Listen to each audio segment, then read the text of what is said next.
the opening for...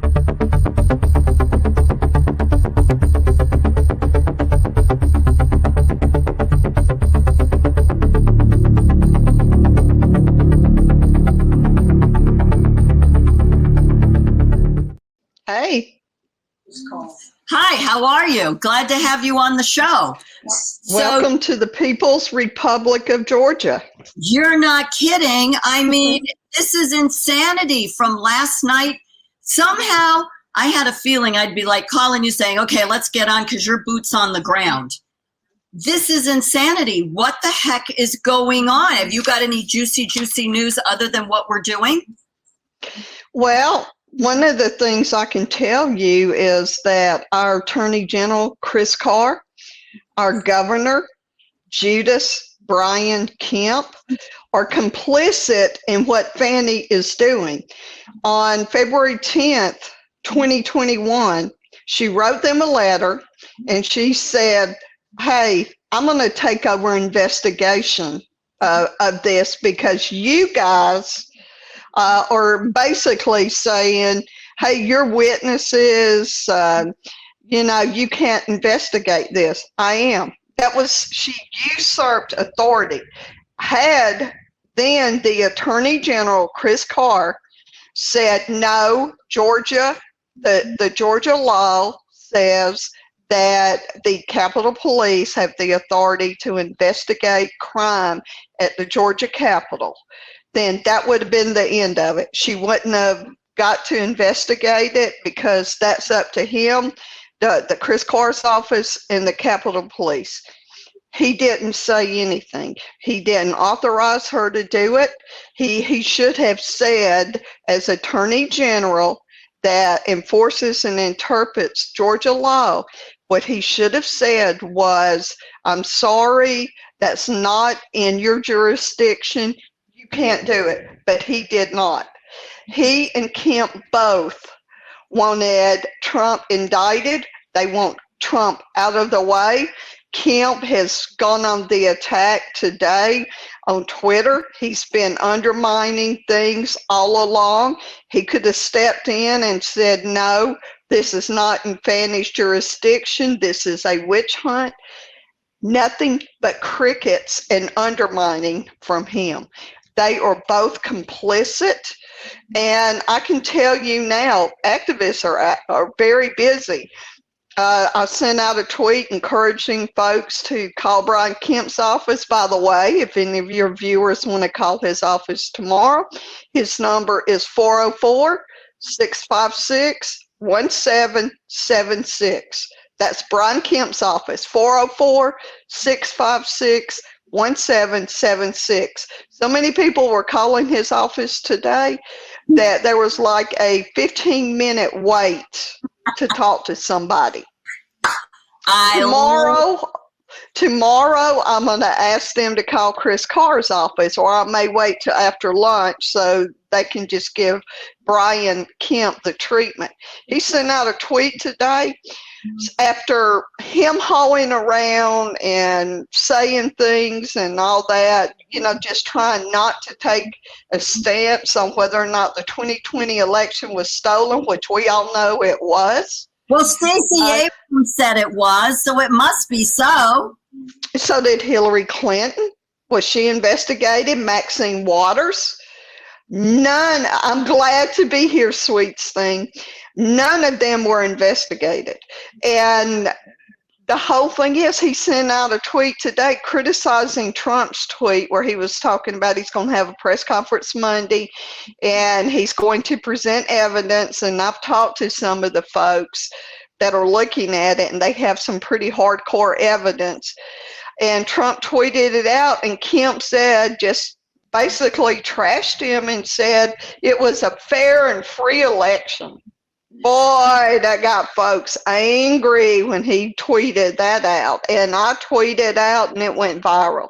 I blasted him. Absolutely. We need to. He's a freaking rhino traitor, which we've got tons of them. So I'm hearing all about, it started with the perfect phone call, of which it's on YouTube. It's 1 hour long. And, here's the thing. every phone call that the president makes, there are multiple people listening. So if they do something wrong, accidentally slip a security this, I mean, whoops, we got disconnected, or they blurted out. They've got multiple people listening. This was a 1-hour conversation. It is on YouTube. So the lazy ass people can go listen to it in its entirety, the whole thing, and hear that he did not say, find me 11,000 votes. He did not say that. It was completely out of context. Words were dropped away. They need to go listen to it. And here's the other thing. It is proven that there were 10,000 ballots that were made by dead people. So Trump says 10,000 are dead people. That means I only need 1,000. Stacey Abrams said it, as you said. Hillary Clinton said it. Maxine Waters said it. You know, these losers have said this, and not crickets. Not a word is said. They're not indicted. They're not dragged in. Nothing happens. And actually, Stacey Abrams has not, and she's in Georgia. That's the biggie. She's in Georgia, and she has not shut her mouth about any of that. None. Well, it's funny you should mention that phone call. I have information on that. Of course, you knew I would. Well, Jordan Fuchs recorded that phone call. She is the Deputy Secretary of State, and she really runs the office, and she's definitely Democrat leaning. And Jordan was actually visiting her grandparents in Florida, in the Orlando area in Florida, when she recorded the call. It so happens that in Georgia, our law says in order to record the call, only one person on the call has to give their consent to have the phone recorded. In Florida, every person on the call has to give their consent, and at least all. And she was in. I have the little. I have a screenshot of where a National File actually did a story on it. If you go to National File and research Jordan Fuchs, that's Fuchs, you'll find it. Or Jordan Fuchs and Debbie Dooley, you'll find it. But she was actually, when she got on the Delta flight to go down to her grandparents, she took a picture of it. Oh, with my ticket, hey, I'm going to Florida for New Year's Eve. And she took a picture of it, and I had some whistleblowers that told me to look at it because that's where she was. Well, folks know about it. So, and I had heard rumors that one of the district attorneys in the jurisdiction in Florida may have reached a plea deal with her on that because she violated the law. What is going on is Fani Willis, Republicans, make no mistake, if any of your listeners or viewers actually believe it's just Democrats after Trump, then I've got some oceanfront property in Tennessee I'd like to sell you. Republicans are going after Donald Trump as well. It's not just Democrats. If you think Mitch McConnell and some of the Bush cabal, the globalists, did not just wink, wink, nod, nod, you just go on and do it, and we're not going to say anything. That's the way the globalist establishment operates. That's what went on.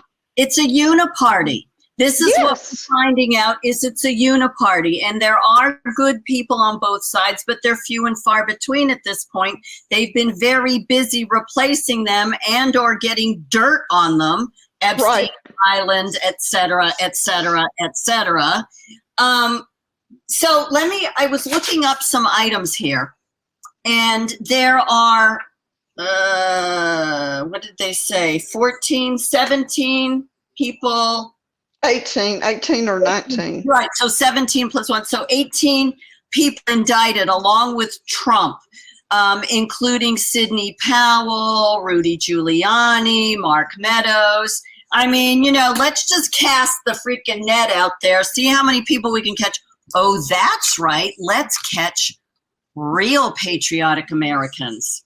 We didn't catch the rhinos. We're just going to get the real people that have the real story and the truth and going to hold these people's feet to the fire. Let's just ream them all in. Well, I looked this up. So an investigator working with Giuliani at the time had made some text messages. CNN obtained them. It's a written invitation to access voting systems. So when you read it, and in listening to what you hear with the media, it sounds like Trump and his people wrote an invitation to the Georgia people, the towns, that they wanted to access the voting machines. Well, if you read the headline, it says a written invitation, quotes, to access voting systems. Well, to me, it reads that the town on January 1st, 2021, few days ahead of the January 7th voting systems breach, an attorney working with Giuliani, Sidney Powell, and other Trump allies shared a written invitation to examine voting machines in Coffee County. So Coffee County invited. So again, what we have to understand is when you go and you listen to that 1 hour conversation, it's not what the press is putting out or the attorneys or the courts. When you read the transcript of what Trump said on January 6th, they leave out words, every other word in the sentence, and all you got to do is go on the website and read it. It's all there. But people are lazy and won't read the actual transcripts. This is another one. Shared a written invitation. It didn't say they carbon copied. It didn't say they sent. It doesn't say that they gave the written invitation to examine voting systems in Coffee County. It says they shared a written invitation, which means Coffee County invited them to come and say, there's no corruption. There's no corruption. This group included members of Sullivan Strickler, to examine voting systems in small Republican Georgia County. There's nothing wrong with that. You're allowed to investigate. I mean, isn't that what John Kerry did? He took it all the way to the Supreme Court. A letter of invitation to Coffee County, Georgia, to the former police chief. I mean, am I wrong? You are correct, and I've got some more information on Coffee County that I just got a few hours ago. Wow. Coffee County. In full disclosure, Deb and I don't talk. I text her and say, such and such is going on. What do you know? Can you come on? She says yes or no. We don't get on the phone. We don't text back and forth. We don't share information. This is straight up. I say it. She validates it. She says it. I find it out. So in full disclosure, people, go Deb. Well, actually, because Fulton County is about as far away from Coffee County as you can get. I mean, it's not neighboring county or anything. It's actually in the Waycross area. And so I did open records requests, and I've been doing a lot of open records requests because you can find out information that they prefer to keep hidden. Of course. And I did an open records request. There's a Prosecuting Attorneys Council of Georgia. It is a state agency that is tasked if there is let's say if they think, oh, there's a conflict, I should not be investigating that. That's my husband's business, or that's my wife's business. I have a conflict. The district attorney will write an official letter to the Prosecuting Attorneys Council of Georgia and say, I need to recuse myself from the case. And the Prosecuting Attorneys Council will say, okay, we're going to appoint an attorney for you, a special prosecutor that will handle that case for you, so there will be no conflict. So I did open records request. I actually called, talked to them. They told me who to send it to within 24 hours. They were super nice. And so I asked them specifically a letter of recusal from the current Coffee County District Attorney and saying she has to be recused from investigating the case, and if they appointed Fannie Willis as a special prosecutor. And they responded back and said, basically what they said is no. What I asked for, they don't have because it did not happen. I also sent a open records request to the Coffee County District Attorney's Office, and I said I would like information, any documents you have where the Coffee County District Attorney's Office recused themselves because of a conflict of interest from an investigating, and I called it a breach. You have to put certain keywords in there that you think may be in the document because they'll find an excuse not to give it to you if you don't. And so I put because there was no breach, but I put that in there. And District Attorney's Office responded back, no, she has not recused herself. So Fannie's case is on thin ice. One of the attorneys was indicted is because they filed a lawsuit and they had a case in court. And what they did, they made statements and all that, and the judge ruled against them. Well, Fannie said, well, you made all these statements and you lost the case, so that means you were lying and you were part of this conspiracy. I'm serious. Yes.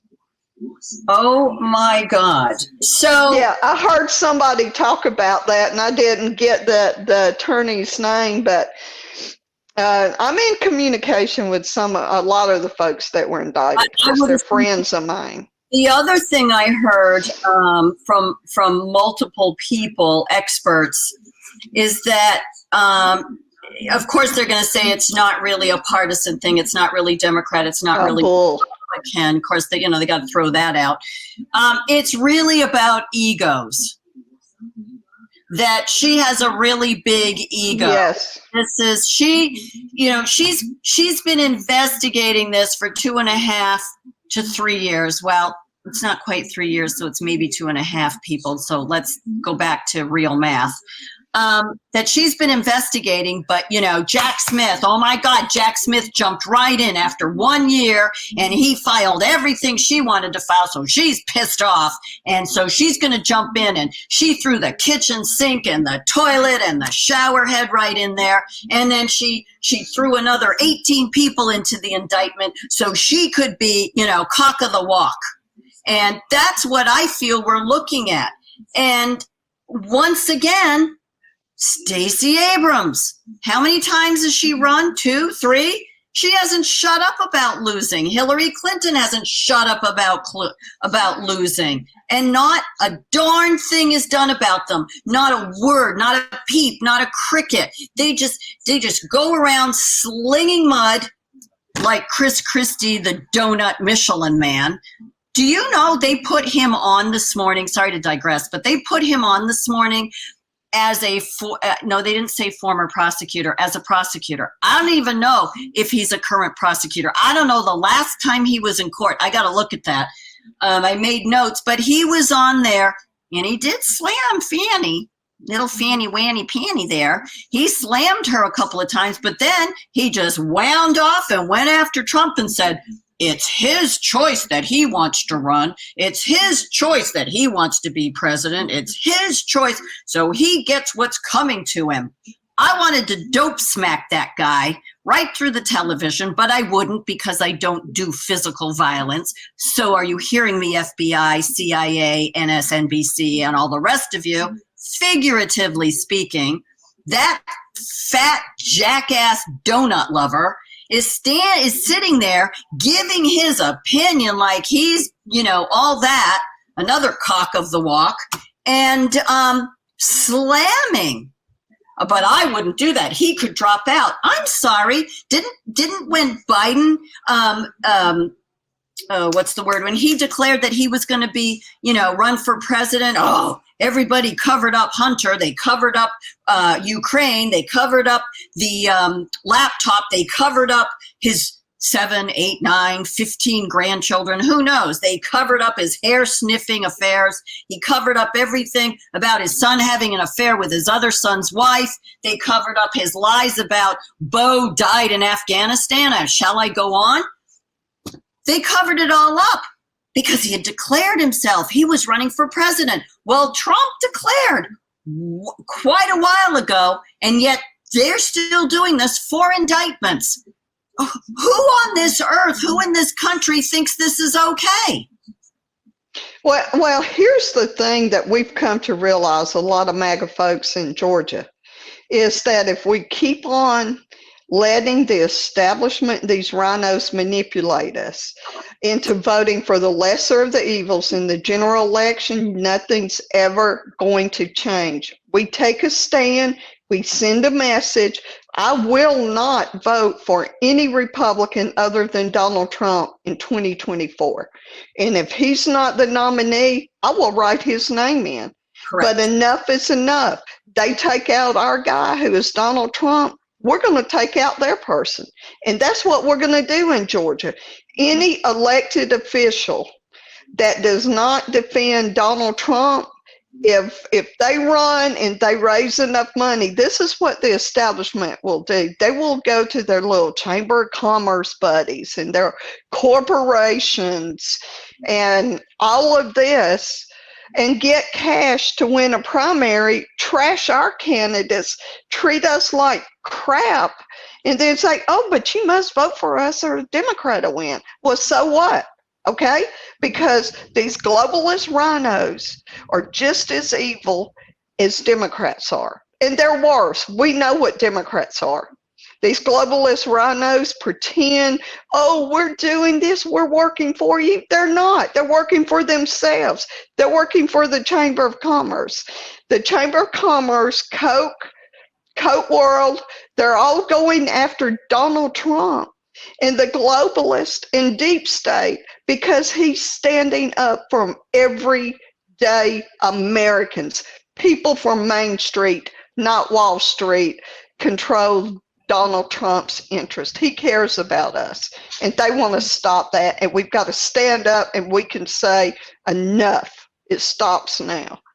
Absolutely. And, the other thing I caution people on is, he gets indicted and you get all these emails and money. It all goes to WinRed. And that is run by Ronna McDaniel and the RNC, and they do not give the money to Trump. So what we need to do is make sure that we put out the link that goes directly to Donald Trump and that we do not give 1 cent to WinRed because they take our money and then slap us in the face with it. And like you said, think that we're stupid. They call us names because we gave money that they're not giving to Donald Trump.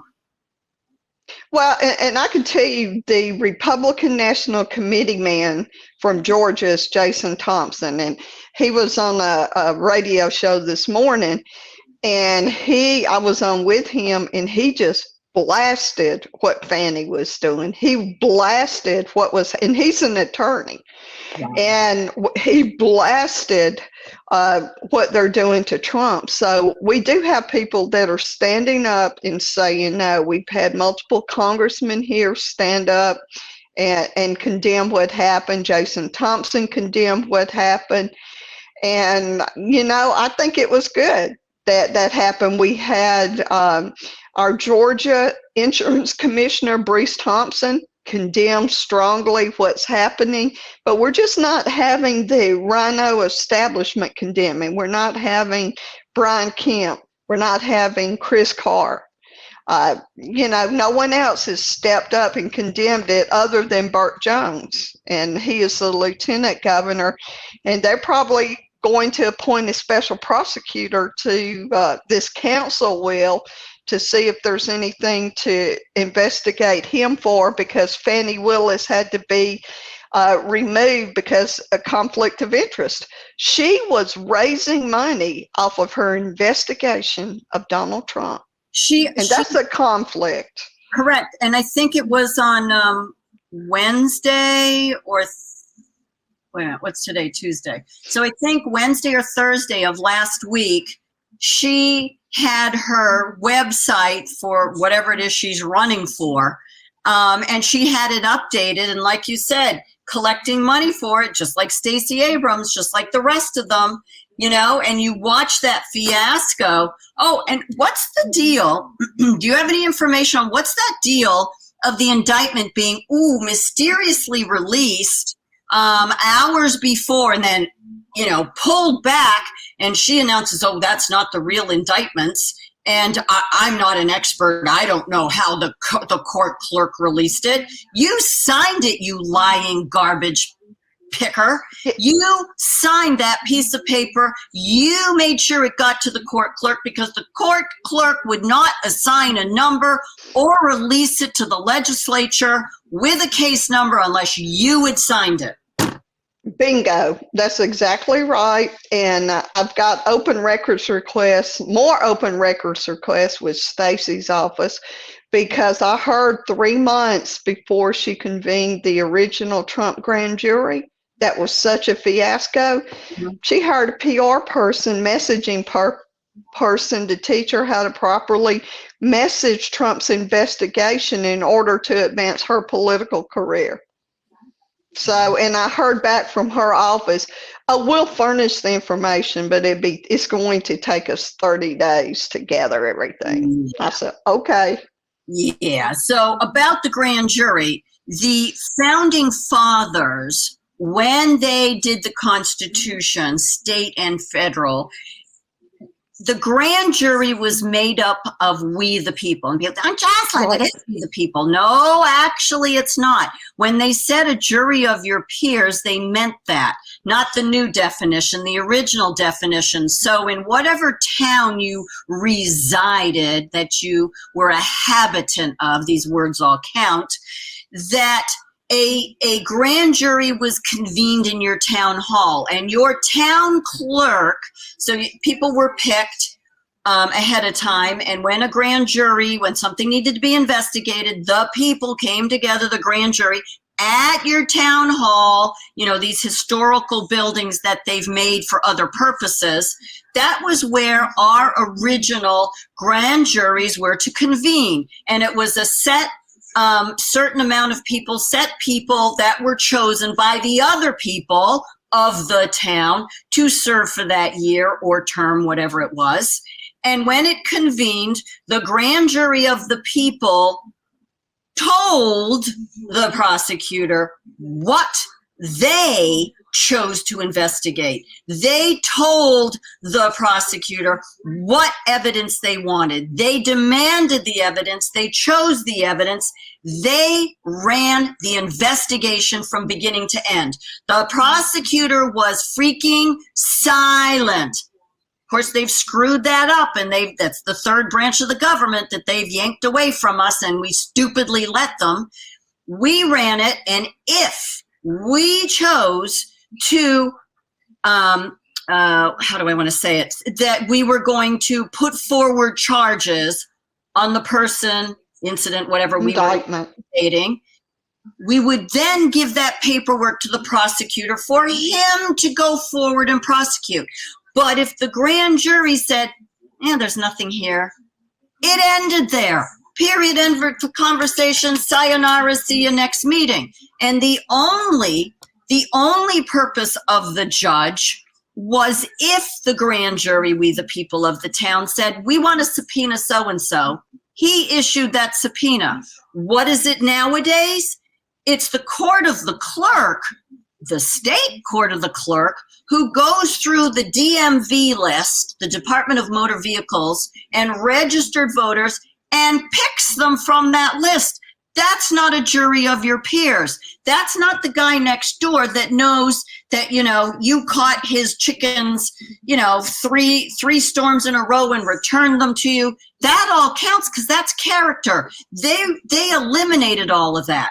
And this is how, pardon me, bastardized they have made our judicial system and our grand jury. And it's a freaking joke what happened yesterday, releasing that information early, which she wanted, before the fake, it's not fake, but the designated, there's another word, grand jury chosen by the prosecutor who, oh, by the way, gives them the evidence and tells them what they're investigating.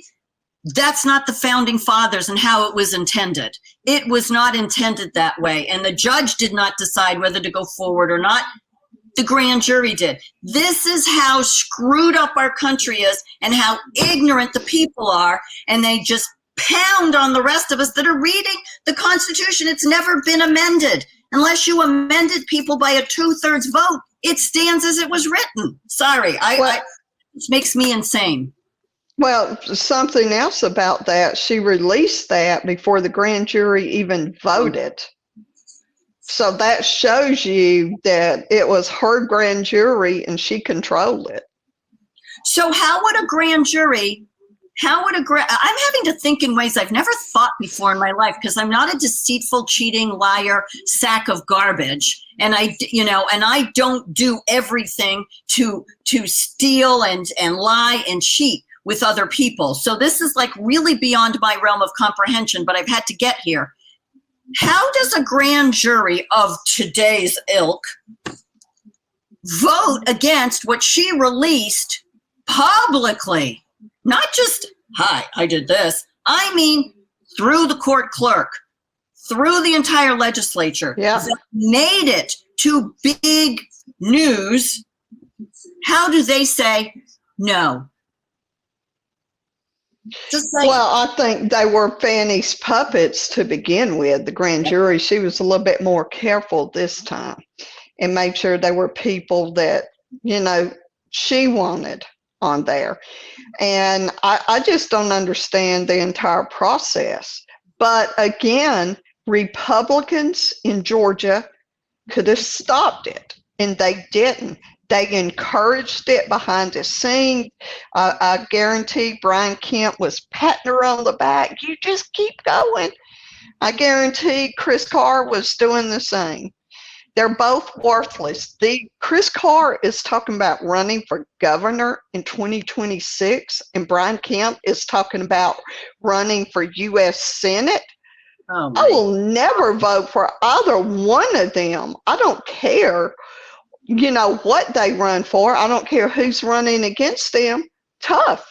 Establishment wants to put them up and think we're going to vote for them. They want to feed us a poop sandwich and tell us it's steak and think we're going to eat it. They're crazy. No. Not going to happen. We have to call them on it. We have to poke them in the eye. We got to waft it in front of the face. Here's your poop sandwich. Here, have it with some jelly. Yes. It's disgusting. And we're for we the people. You guys don't even know what that means. Honest to God, 15 Pinocchios. Their noses are so long they're stuck up the other person's rear end in front of them. It is absolutely disgusting. Lying, cheating, and why people aren't pissed off is beyond me. Because we're talking taxpayer dollars. Right. Millions. You are talking giving people authority that you don't even have the authority to give to them. And here's my thing. So Daniel Richard is, he just filed today against one of the local towns with our voting issues. They pled the fifth. They couldn't hang their hat on the state. He made sure of that. So they have to stand on their own, and they pled the fifth. Guess what? Ignorance of the law is no excuse. You're going down. Oh, but the Secretary of State told me. I'm sorry. Just as you said, I got some beachfront property in Tennessee that I can sell you. Let me tell you, as my dad used to say, well, if somebody jumped off the George Washington Bridge, you'd go with them. This is the level of stupidity and that we're dealing with. It absolutely is. And until we stand up and say enough, nothing's going to change. We've got to stand up and say no more. Enough. Yep. You're not going to get away with this anymore. And the other thing, before I let you go, so the federal Constitution has jurisdiction over federal elections in a state. Mm-hmm. So how does Georgia get away with setting all these rules and regulations and do's and don'ts and shalls and shall not and blah, blah, blah, blah, blah, and saying that they stand over the Constitution of the United States in that matter and that matter alone? That's my question. Well, they don't. Even Georgia law makes it very clear that the Georgia Capitol Police are tasked, have the primary jurisdiction to investigate criminal acts in the Capitol, to do law enforcement. And then if they find something that needs to be referred, they'll send it to the GBI. She completely usurped that. And it's because Republicans in the state sat back and let her do it without saying anything. They should have said, oh, no, that's not your jurisdiction. But they didn't, because they wanted Trump indicted. They allowed, their Republicans are allowing Democrats to do their dirty work they're too afraid to do. Wow. That's what's going on. Sickening. And we have to call them out. We do, and nonstop. All right, my friend, thank you so much for coming on again. Always a pleasure. Stay in touch. I'll let you know if anything's interesting, which it will be. Thank you. It's going to be a bumpy ride, but we got Miss Deb Dooley from Georgia. Thank you, my dear. Talk to you soon. Thank you. All right. Mega. So there we go. There you have got it. Lock, stock, and barrel. Right there. Boots on the ground. Deb Dooley.